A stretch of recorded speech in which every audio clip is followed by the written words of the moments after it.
hordoftoota YouTube channelii akkam jirtu nagaa keessanii kakun iyyaan nagaa siin gaafatti argitanii akkam jirtu jechaa jirti nagaa waaqayyo bakka jirtan isiniif haa ta'u kakun illee dursee nagaa siin gaafatti akkam jirtan sin nagaa keessanii nagaa waaqayyo bakka jirtan dabalee isiniif haa baay'atu nu baay'een nagaa keenya jechuudha irra oduu nama ajaa'ibu tokko akkuma dhageenyaan ganis odeessuudhaaf dhufnee jechuudha nullee baay'ee waan ajaa'ibee fi kan odeessuu dhufne haati manaa fi abbaan manaa yeroo al tokko guyyaa tokko sa'aatii dhumaan garaagarummaa sa'aatiitiif yeroo isaan wal faana du'anii baay'ee waan nu ajaa'ibee fi asii onlaayinii irratti baanee haasawaadhaaf dhufne jechuudha malee wanta biraan jechuudha.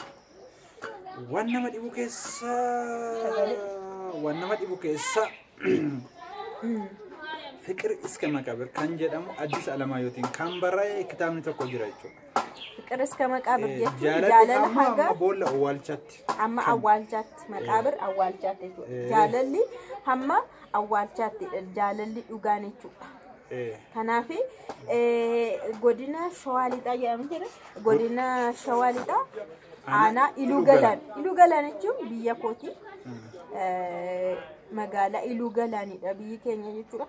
Aanaa Iluu Galaan magaalaa Ijaajjiidha. Wanti kun kan ta'e achitti jechuudha. Haati manaa fi abbaan manaa garaagarummaa sa'aatii 9 lubbuun isaanii darbe. Abbaan manaa jalqaba du'ee erga ni du'e sa'aatii 9 du'e sa'aatii 9tti haati manaa duutee jedhama. Egaa riikardiin isaanii kan galmaa'ee jaalalli hanga boodhaatti isa jedhu kitaabicha mirkaneessee jedhameetu warroonni waan hunda odeessan yookaas beektonni rattaasaan jechuudha. Nunis kana nu ajaa'ibnaan haasa'uu dhufne jechuudha. Egaa beektonni jedhanii beektota jechuun namoota dubbisanii wanta adda addaarraa wanta adda addaa fiichariitii kan ta'u baran jechuudha. Fakkeenyaaf beektota Oromoo keessaa namoota gara fuuldura seenaa guddaa galmeessan dubbiin afaan isaaniillee har'a guyyaa har'aatiin kan ga'ee jiru jechuudha. Fakkeenyaaf yookaan Maammoo Mazammiriin kaasuu dandeessanii keessa galuun barbaadu Taaddasaa Birruus kaasuu dandeessanii waan isaan dubbatan jira jechuudha. Bara sanitti Addis Alamaayyoos immoo jaalalli amma boodhaatti hamma awwaalchaatti kan jedhamu kan barraa'ee taa'u jechuudha. Fikir Iska Maqaabir kan jedhamu namoonni baay'een Itoophiyaa reediyoo fi televezyiiniin duraan illee yeroo hunda ganama hin tarraka ture yaada sana hin dhiyeessa jechuudha. Fikir Iska Maqaabir kana namoonni baay'een dhageessaniitu ji'amuu hin danda'ama. Garuu beektonni tokko warri beekan jechuudha hayyoonni wanta gara fuulduraatti ta'u yeroo hunda yaalanii hin kaa'u jechuudha. Kuni akkas jedhanii waan isaanii barreessanii raawwatee argama jechuudha. Amma kitaabichi Addis Alamaayyoodhaan barreeffame jaalalli hanga awwaalchaatti kan inni jedhe kunoo aanaa Iluu Galaanii itti raawwatamee argame jechuudha. Garuu akkamitti akka ta'e wanti isaa ani hin beeku. Dhukkuba ta'ee kan haadha manaa dhukkubadha ta'ee haala kanaan egaa abbaan manaallee dhukkubsateetu kan du'e haati manaa garuu garaagarummaa sa'aatii 9tti duutee qaqqabdee bira geesse. Jaroonni kun waliin jireenya waggaa 70 kan jiraatan umurii gaa'illi isaanii waggaa 70 erga walitti dhufanii garuu baay'ee jiraataniiru waliin jechuudha. Erga ta'e wal faana yoo deemanis baay'ee namatti tola sababni isaa umuriidhaan deemaniiru ka fagaataniiru jechuudha. Erguma gaa'ela walitti ijaarratanii waggaa 70 jechuun umurii nama tokkoo ta'e jechuudha. Egaa akkuma beekamu namoonni jaalala waliif qabanii gaafa namni tokko namni isaan jaallatu keessumattuu jaalala dhiiraa fi dubartoota haadha manaa fi abbaan manaa keessatti haati manaa fi abbaan manaa yeroo tokko wayi tokko du'allee wantinaadha akkuma salphaatti tokkollee biyya alaallee yeroo deemu haati bada yeroo baay'ee keessi ishee miidhama jechuudha. Abbaa manaa isheerraa adda bu'uun barbaadu akkuma dhala isheetti ilaalti jechuudha haati manaa. Abbaa manaa ishee akkuma dhala isheetti ilaalti. Egaa jarri kun haati manaa kun iddoo abbaan manaa ishee bu'ee differensi sa'aatii 9tti hin boqotan jedhanii gaa du'aatii abbaa manaa ishee kanatti akkamiin akka keessanii akka gaddeessuudha keessanii akka rifate jechuudha. Du'a jechuun kun miiradha jechuudha. Namni dura saayikooloojikaalii du'a miiraan du'an jechuudha. haati warraa kun miirri isaanii baay'ee akka miidhame jechuudha. Miirri isaanii maaliif miidhame jettan jaalala guddaa abbaa warra isaaniif qaban jechuudha. Akka ammaa sin jaalladhaa siif hin du'aa miti jaalalli durii jechuudha.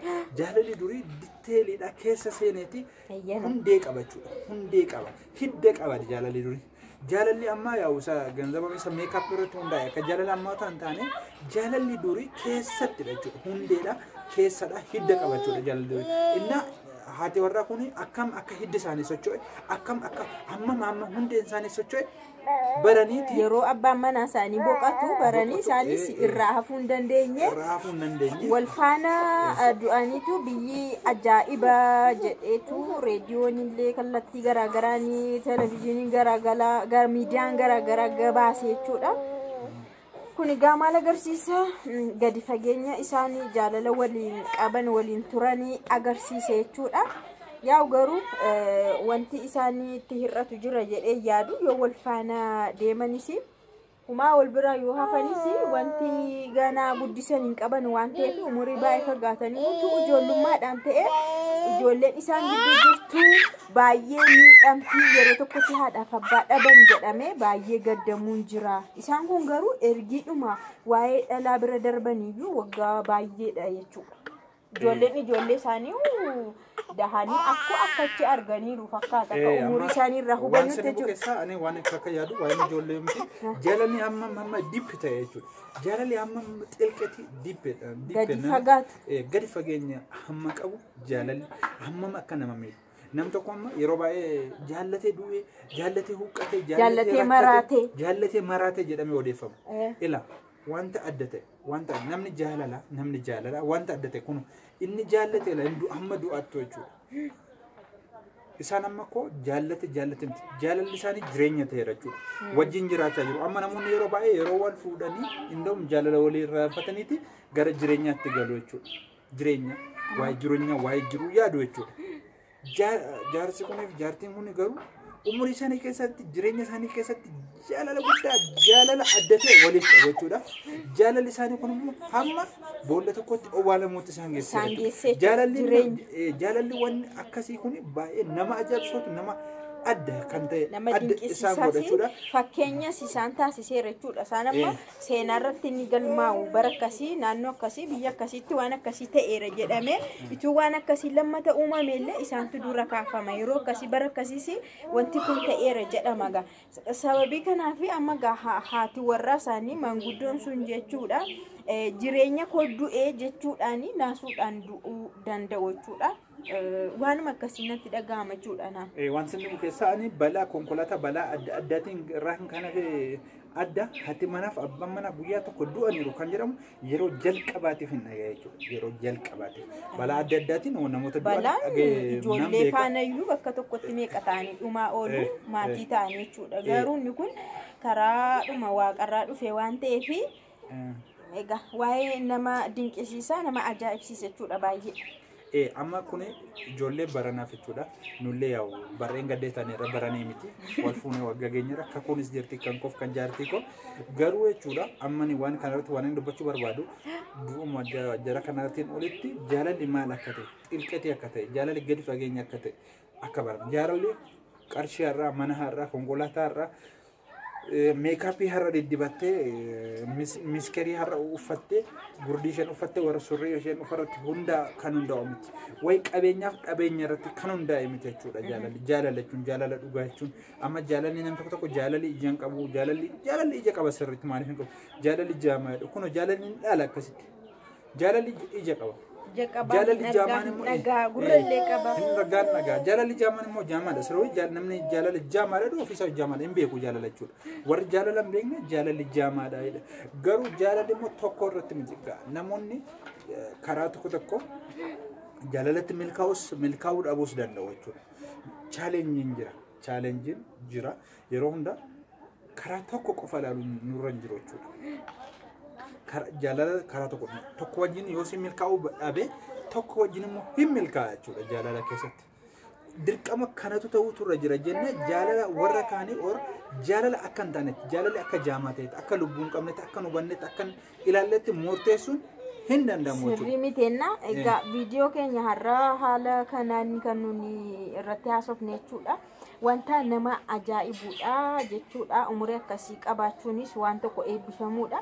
Gaa'ila dhaabanii waggaa 70 waliin jiraachuu jechuun iyyuu inni kunu wanta tokko jechuudha.